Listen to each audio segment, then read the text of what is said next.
Hello, beginning linear algebra students. In section 1.3 of linear algebra with applications, we're interested in parameters and basic solutions. Now, this is an open educational resource, and I'm looking at two exercises, so I'm going to zip and feel free to stop the video. So, first exercise from your homework, quite a complicated looking system. Now, it calls itself homogeneous, which means it's all equal to 0. So just looking at this problem, I pulled up an augmented matrix and went to Desmos.com. The math tool matrix calculator, need a new matrix. It's going to be 4 rows and 6 columns. So I'm just going to hit enter. Thank you. And what we're basically going to do is reduce row echelon form of the matrix, and we can get our answers from here. So I put A into Desmos.com, found reduced row echelon form, and this is what it looks like. We've got lots of ones and lots of zeros.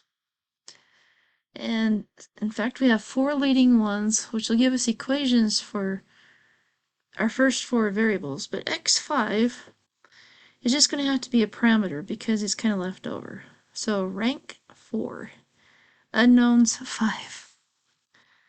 All right, now as I was putting this matrix in, I noticed we have a ton of zeros. So basically, x4, x2, and x1 just equals 0. It's fine. It could have been 3, it could have been pi, it could have been 10,000. It's okay for a variable to be equal to a constant. Now, x3 is pretty much the only one that's left. And just reading it off the reduced row echelon form, we have x3 minus x5 equals 0. We know x5 is m, so x3 has to equal m as well. So all our parameters and equations are going to be stuffed into what we call the general solution. And when we go for basic, we want to pull out each parameter. So in this case, it was just m, and all we're left behind with are constants. Now I thought this was easy, so I went to the, back of the chapter. And here was a system of linear equations. So I found my augmented matrix and I went through and repeated with reduced row echelon form and tried to break it out to basic solutions and realized this is not an homogeneous system. Homogeneous means each equation has to equal 0. Now, I decided that it was more important for me to show breaking out into basic solutions. So I went through and made all the answers equal to 0.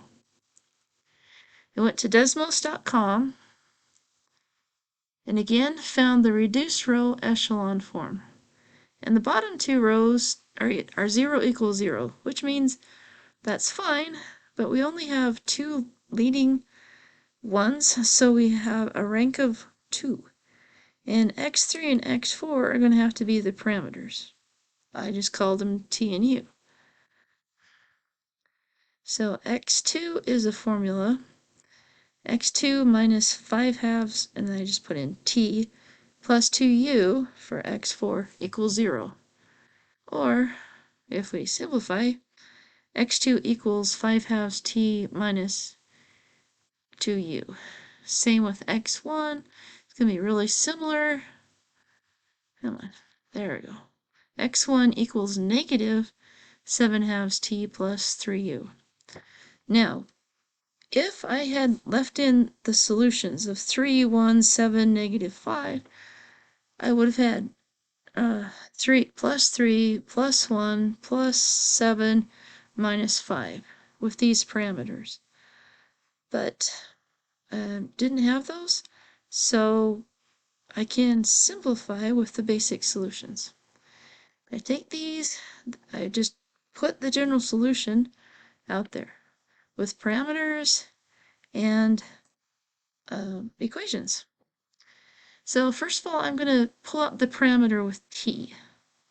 So I pull out the t, and I'm left with -7/2, 5/2, 1, and the last equation did not have a t, so that's 0. Getting rid of the fractions by multiplying by 2 and dividing by 2.